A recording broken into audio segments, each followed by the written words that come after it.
Salam alaikum azul fillaoun, bonjour. Avant de commencer notre émission, nous vous signalons que le militant du comité des chômeurs, Rachid Aouine, condamné à 6 mois de prison ferme à l'Oued, a entrepris une grève de la faim illimitée. Nous y reviendrons. Aujourd'hui, nous abordons, à partir d'aujourd'hui, dans nos émissions hebdomadaires Le Vif du Sujet, le thème de la séparation du pouvoir. Cette émission se déclinera en 4 parties. Celle d'aujourd'hui sera consacrée au cadre général du sujet. Ensuite, nous consacrerons une émission à chaque pouvoir, le législatif, l'exécutif, le judiciaire. La séparation des pouvoirs est un système politique qui, partant du principe qu'il ne faut pas laisser la totalité du pouvoir entre les mains d'une seule personne ou d'un groupe de personnes. En somme, si je devais résumer en quelques mots cette notion de séparation des pouvoirs, je dirais qu'elle est à la démocratie ce que l'âme est au corps. À l'origine de la séparation des pouvoirs, l'idée a germé que toute personne ou groupe de personnes qui détient la totalité du pouvoir, la totalité, sur une nation, est naturellement amené à en abuser. Il fut donc préconisé de séparer le pouvoir, de le morceler, de le fractionner en 3 parties distinctes, l'une des 2 autres, chacune distincte des 2 autres.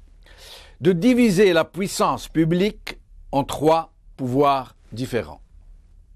Le pouvoir législatif, composé de représentants du peuple, le Parlement, le Sénat, dont les prérogatives seront d'élaborer et de voter les lois du pays.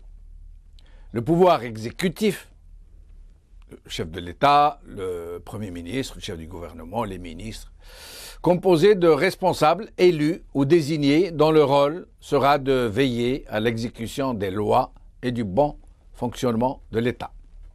Et enfin, le pouvoir judiciaire, constitué de magistrats, dont la mission est de faire appliquer les lois.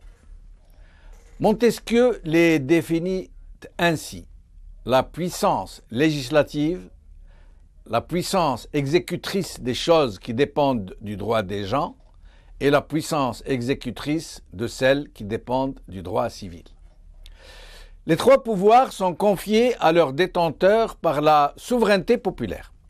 Et ceux-ci l'exercent au nom du peuple, devant lequel ils restent comptables de tout ce qu'ils entreprennent à travers des mécanismes particulièrement précis et des principes transparents pour empêcher toute confiscation personnelle de tout ou partie de ces pouvoirs par une seule personne ou un groupe de personnes.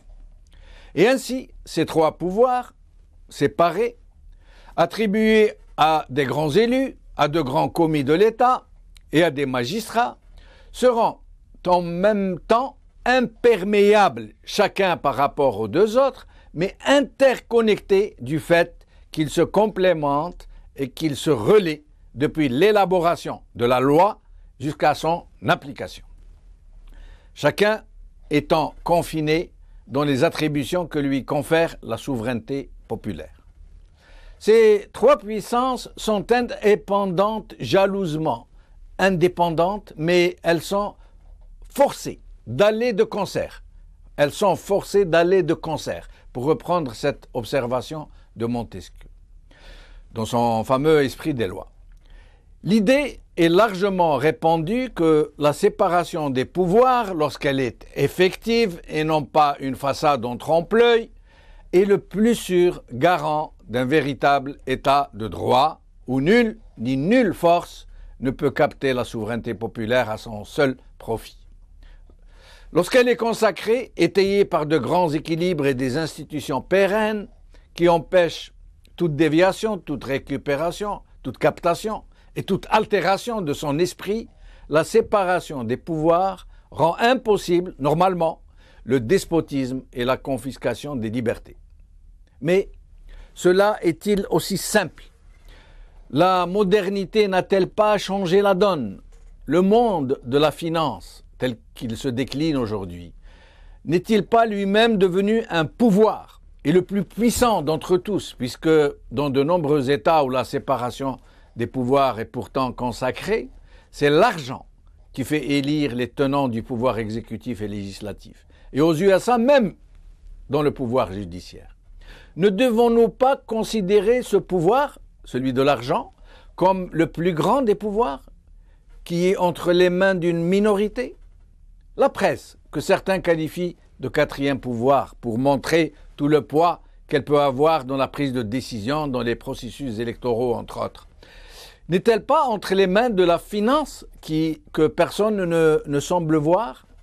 Nous allons parler de cela avec nos invités, que j'ai le plaisir d'accueillir. Brahim Younsi, président de l'UDM, Nordine Bahbouh, président de l'UFD et l'UFDS et ancien ministre de l'Agriculture, et Nordine Ahmin, avocat et militant des droits de l'homme.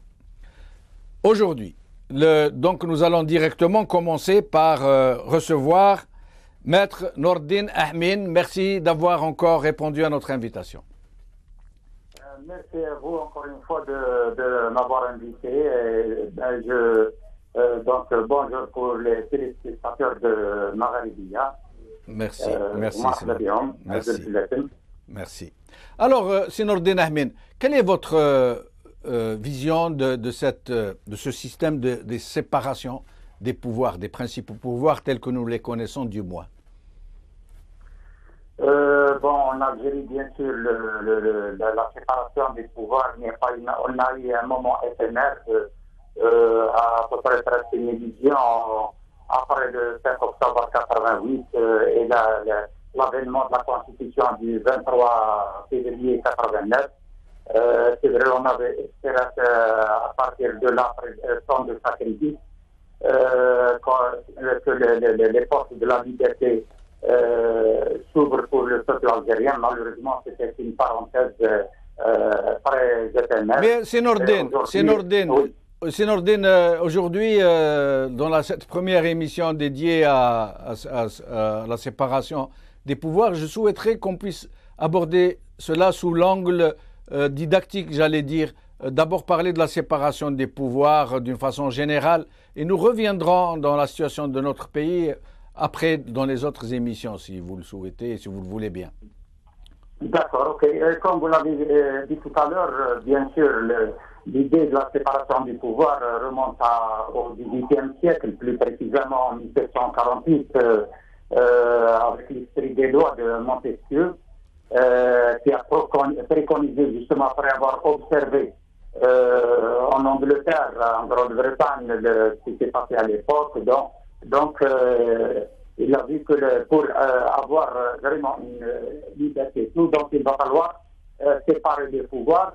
Et à partir de là, bien sûr, toutes les constitutions des démocraties consacrent cette idée justement de la séparation des pouvoirs, y compris en Algérie, avec l'avènement justement de la constitution de 89, où il y a eu, constitutionnellement parlant, même en Algérie, il y a théoriquement, il y a un tel cas, du moins un minimum. Oui. Et malheureusement, c'est dans notre, c'est la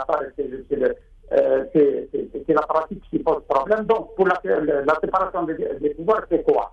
Justement, par exemple, il y a un pouvoir exécutif, déjà un pouvoir législatif d'abord, bien sûr, là où il y a des lois qui sont pensées, là où les lois émanent. Et puis, il y a bien sûr le pouvoir exécutif, il y a le garant de tout cela, qui est le pouvoir judiciaire. Le pouvoir judiciaire, c'est le garant, justement, de la protection de la société à la fois, et le garant des libertés. Les deux, c'est-à-dire il y a deux bases. Oui. Pour protéger, justement, un État, il faut le pouvoir judiciaire, il doit agir sur deux axes. La protection de la société, à travers l'application des lois, émanant du pouvoir législatif, et aussi la protection des libertés, C'est l'article d'ailleurs 138 de la Constitution algérienne qui stipule que le rôle de la justice, c'est la protection à la fois de la société et des libertés. Malheureusement, aujourd'hui, ce n'est pas le cas du tout en Algérie. Oui. Et on a un seul pouvoir. Nous allons consacrer lors des émissions suivantes une émission par pouvoir. Et donc le pouvoir judiciaire il aura son émission. Mais restez avec nous, maître Ahmed. Brahim Younsi, merci d'être avec nous. Je vous entends. Très bien, merci d'être avec nous. Alors, c'est Brahim. Votre vision sur ce principe de séparation des pouvoirs. C'est Brahim Younsi. Oui. Je voudrais revenir à un concept que vous avez utilisé. Oui. Dans le cadre de la séparation des pouvoirs. C'est le concept de souveraineté populaire. Oui. La séparation des pouvoirs fonctionne sur le principe de la souveraineté nationale. Oui. Et pas de la souveraineté populaire. Ah, d'accord. Vous pouvez nous expliquer la différence? Je vais vous l'expliquer si vous me le permettez. Je vous en prie. Alors, on a cité Montesquieu, mais le premier théoricien de la séparation des pouvoirs, c'est John Locke. Oui. C'est l'anglais John Locke, Exact. suivi de Montesquieu, c'est à peu près la même période, mais sont les théoriciens de cette notion et de la notion de la souveraineté populaire, de la souveraineté nationale. Et la souveraineté nationale implique forcément, et je dis bien forcément, la séparation des pouvoirs, contrairement à la souveraineté populaire, et je reviendrai tout à l'heure. Oui. Dans ce type de régime, c'est-à-dire fondé sur la souveraineté nationale, Oui. c'est la nation qui dispose de la souveraineté. Oui. La nation n'est pas le peuple. La nation et le peuple sont deux concepts différents, deux entités différentes. Expliquez-nous. Je vais vous l'expliquer. La nation est une entité abstraite. Oui. Elle est indivisible. Oui. Et la nation n'est pas seulement les citoyens que nous sommes, les citoyens vivants. La nation, c'est aussi les morts. Oui. Oui. C'est aussi ceux qui vont naître. C'est les générations qui viennent, qui ne sont pas encore nées. Exact. C'est ça la nation. Exact. Très bien. Très Donc bien. cette conception de la souveraineté qui repose sur la nation, et c'est là où la question de la séparation se pose. Elle implique des représentants. Et ces représentants ne sont pas les représentants des citoyens. Ils peuvent l'être, par exemple, les députés, par exemple, dans le pouvoir législatif. Non, les députés sont les représentants de la nation. Ils ne sont pas les députés, les représentants du peuple? Et ils représentent la nation. Mais c'est le peuple qui les élit, c'est le peuple vivant.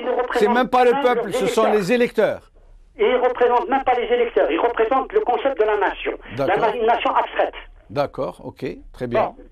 Bon. Mais ils représentent la nation tout entière, les députés. La mémoire, l'identité, les citoyens à venir, les citoyens passés. Les vivants et ceux qui viendront. D'accord, très bien. Parce qu'ils votent aussi des lois pour l'avenir, pour le futur. Très bien, très bien. Hein?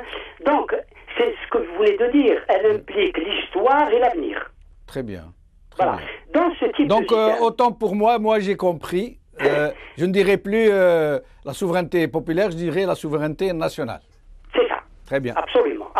Dans ce type de séparation des pouvoirs. Très bien. C'est la souveraineté nationale. Donc, dans ce type de système, la démocratie, et c'est là où on revient à la représentation, c'est une démocratie représentative. Dans le cadre de la démocratie populaire, il y a une représentation. Mais les deux représentations sont très différentes. Très différentes. Donc, dans cette démocratie représentative, cela veut dire que la démocratie n'est pas directe. Oui. Le peuple n'intervient que périodiquement. Non, mais nous, des élections. Pour renouveler ou pas le mandat de ces représentants qui sont libres, totalement libres de leur vote. Oui, mais c'est une désignation directe, ce sont des élections directes, ça ne se fait pas par grands électeurs. Mais la démocratie n'est pas directe, je vais expliquer pourquoi. Oui, je vous en prie. Je vais dire ça. La démocratie n'est pas directe parce que les représentants du peuple, du peuple. Les représentants de la nation, dans ce cadre-là, sont libres de leur vote. Mais c'est normal, on ne peut pas... à l'encontre des opinions de leurs électeurs. Mais c'est Ibrahim, on ne peut pas faire un vote à chaque fois qu'il faut faire une loi. Nous sommes obligés de les désigner pour une période donnée durant laquelle... Mais dans le cadre, je vais poursuivre, dans le cadre. Je vous en prie. Donc, ils ne sont pas tenus, comme dans le cadre de la souveraineté populaire, par un souveraineté mandat nationale. Souveraineté nationale. Dans le cadre de la souveraineté populaire, ils ne sont pas tenus... non, dans le cadre de la souveraineté nationale, ils ne sont pas tenus par un mandat impératif. Contrairement à la souveraineté populaire. Dans le cadre de la souveraineté populaire, les représentants sont obligés, c'est là où la démocratie directe, ils sont obligés d'appliquer leurs engagements dans les États où le système est fondé sur la souveraineté populaire. C'est-à-dire, est-ce que vous pouvez nous donner un exemple? Par exemple, l'exemple, nous le voyons pas très loin de chez nous, la Suisse. Oui, ah d'accord. Vous avez des cantons suisses où les représentants dans ces cantons-là sont obligés d'exécuter le mandat que leur donne le peuple. Par exemple, il leur dit de ne pas voter pour la loi sur le mariage pour tous, ils ne voteront pas la loi sur le mariage pour tous. Ah, d'accord. Ça veut dire qu'ils sont élus sur la base d'un programme bien déterminé. Impératif, oui. Canton par canton. Vous faites ça, vous faites ça, vous faites ça, vous ne faites pas ça. Et là, il y a un cadre de souveraineté populaire. Absolument. D'accord. Absolument. Et dans le cadre de la souveraineté populaire, qui est une démocratie directe, et il n'y a pas de séparation des pouvoirs, parce que c'est le peuple qui décide aussi pour les juges. C'est lui qui élit les juges et qui élit les procureurs. Or, ce n'est pas le cas dans les autres démocraties occidentales. Ce que vous citez là, c'est bon pour la Suisse, pour les États-Unis, où les magistrats sont élus. Les États-Unis, dans un certain cadre, pas pour leur pouvoir législatif, mais ils le font pour le pouvoir judiciaire, ou ce qui est le pouvoir judiciaire dans certains États, où les juges et les procureurs sont élus. Oui. Voilà. Donc, voilà la différence. Donc, c'est Ibrahim, si j'ai bien compris, dans le cas où les élus sont élus sur la base de programmes bien définis, bien déterminés, absolument. Il est question de souveraineté populaire. Sinon, s'ils sont élus dans le cadre d'un programme général de leur parti ou je ne sais pas quoi, c'est une souveraineté nationale. Ça veut dire qu'ils ne sont pas tenus de rendre compte vote par vote. Ou dans le cadre de la séparation des pouvoirs, comme nous le voyons par exemple en France, système que nous connaissons bien et que nous avons, notre pays, notre État a reproduit d'une certaine façon dans son organisation, c'est le fait que les partis, on rentre dans un système de partis. C'est le parti qui vous donne les instructions de vote. À quelques rébellions près. Il y a on l'a vu en France avec ceux qu'on appelle au Parti socialiste les frondeurs, qui ont refusé de voter la loi Macron, etc. Bon, il y a des rébellions, mais en général, c'est les partis qui donnent les instructions de vote. Restez avec nous, Ibrahim. Nous allons accueillir à présent Nordin Bahbouh, président de l'UFDS et ancien ministre de l'Agriculture. C'est Nordin Bahbouh, merci d'être avec nous.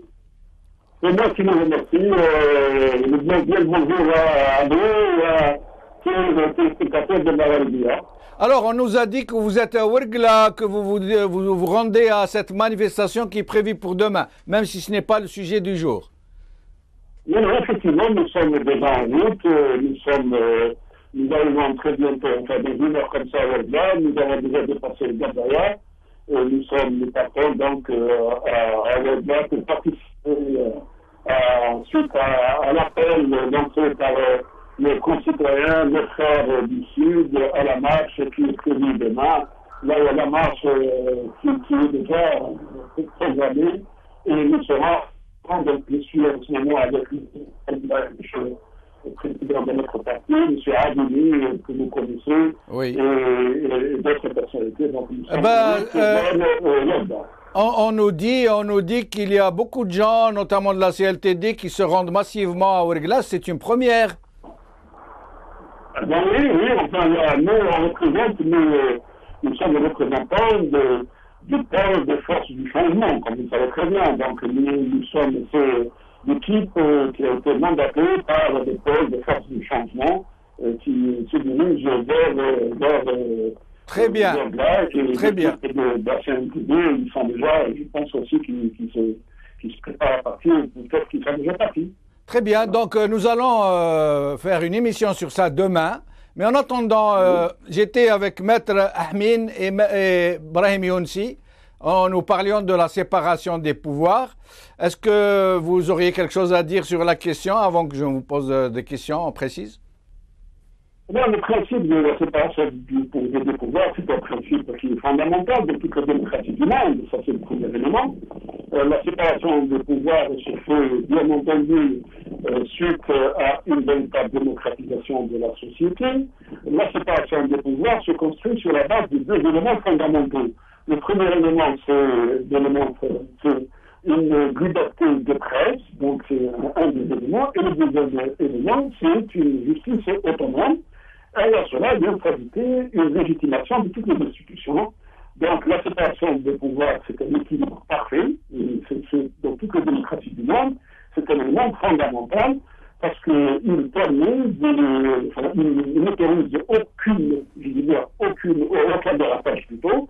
Il ne permet pas à un pays d'être géré sans équilibre. Et l'équilibre des pouvoirs, c'est un élément fondamental dans toute démocratie, de tous les États qui aspirent à vivre sérieusement dans une légitimation et dans un pouvoir légitime.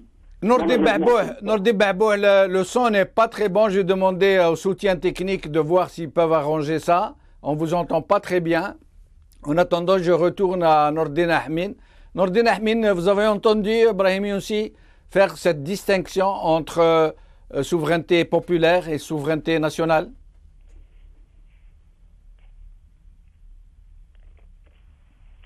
Nordin Ahmin.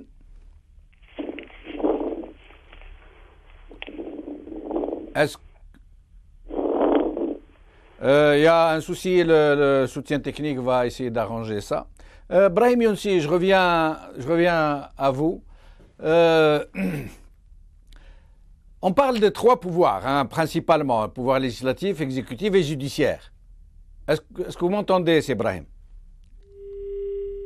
Nous venons de perdre Brahim Younsi, il me semble.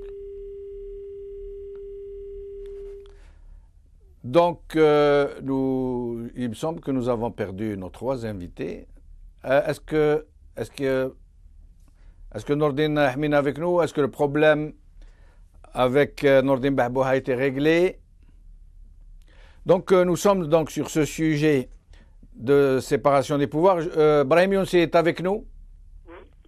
Brahim Younsi, on parle principalement de la séparation des pouvoirs, on parle de trois pouvoirs, donc exécutif, législatif et judiciaire. Tout à fait. Est-ce qu'il n'y aurait pas, à votre avis, un autre pouvoir beaucoup plus grand que les trois réunis?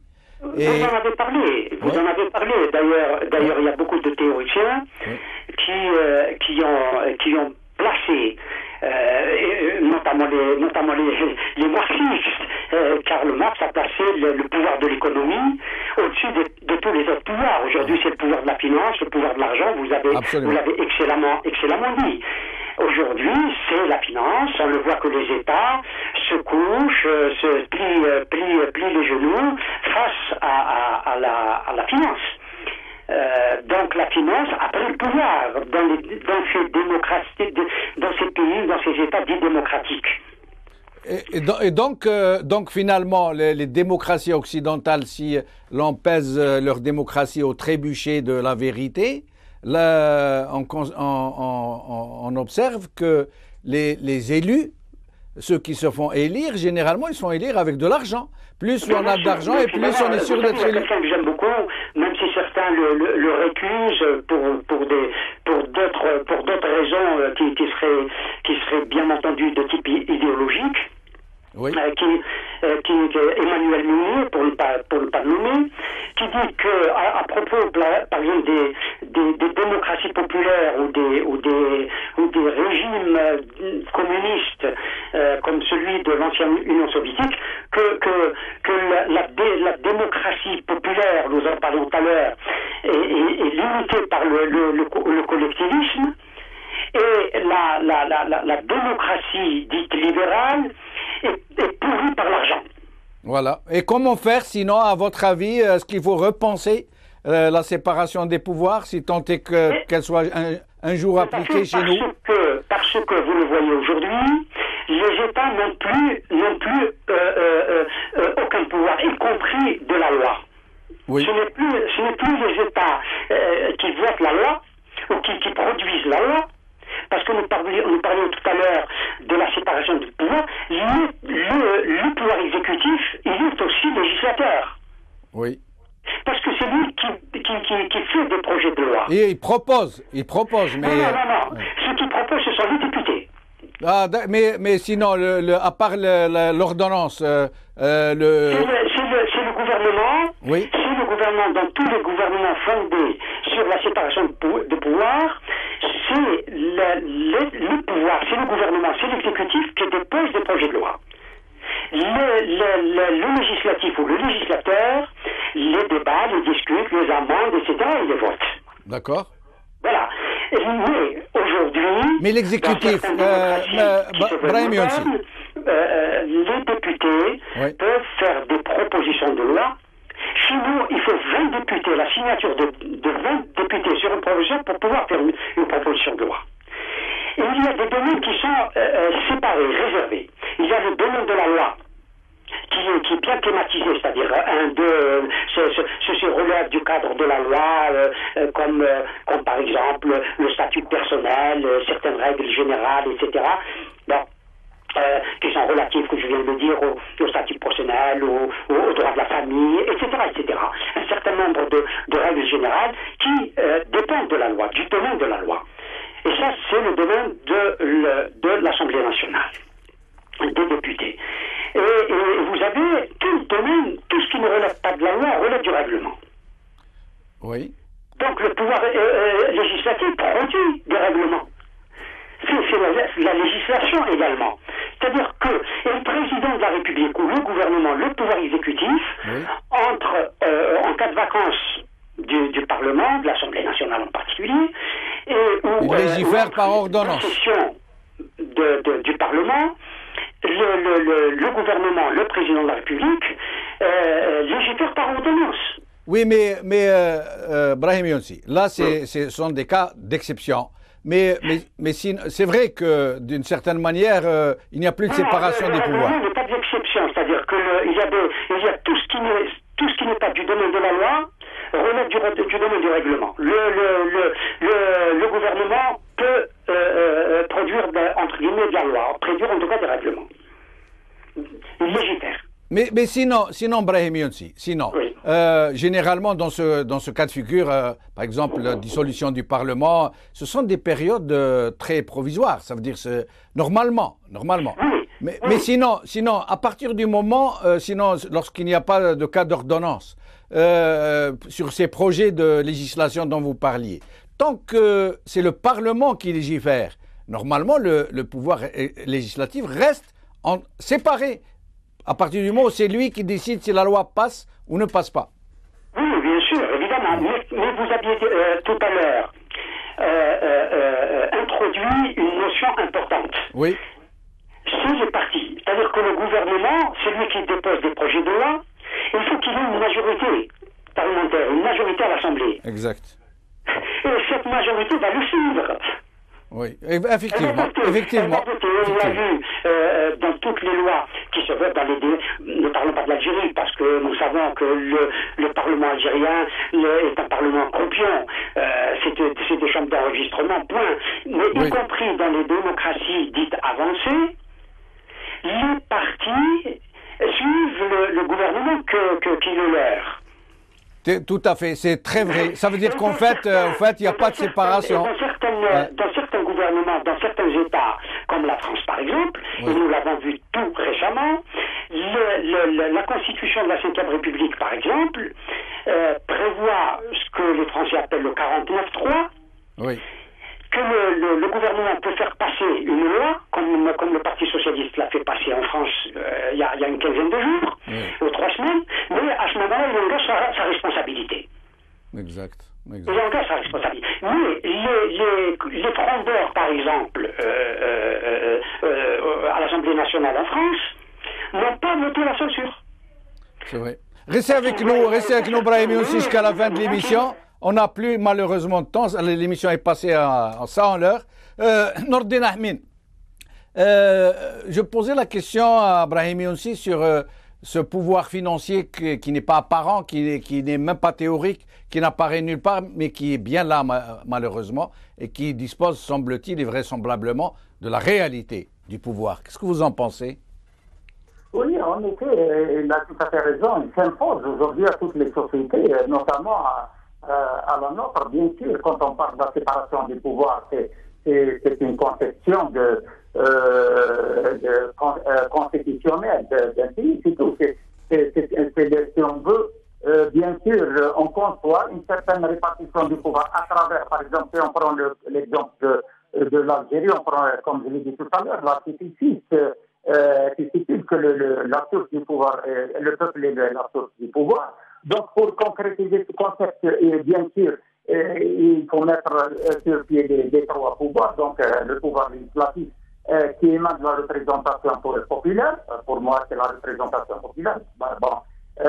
Et bien sûr, pour exécuter ces lois, c'est bien le pouvoir exécutif. Et puis, le pouvoir judiciaire, comme je l'ai dit tout à l'heure aussi, c'est pour justement appliquer les lois pour protéger la société et les libertés. Maintenant, il y a bien sûr ce pouvoir réel qui s'impose à nous, qui est le pouvoir financier, et qui s'impose pratiquement à toutes les sociétés, toutes les politiques.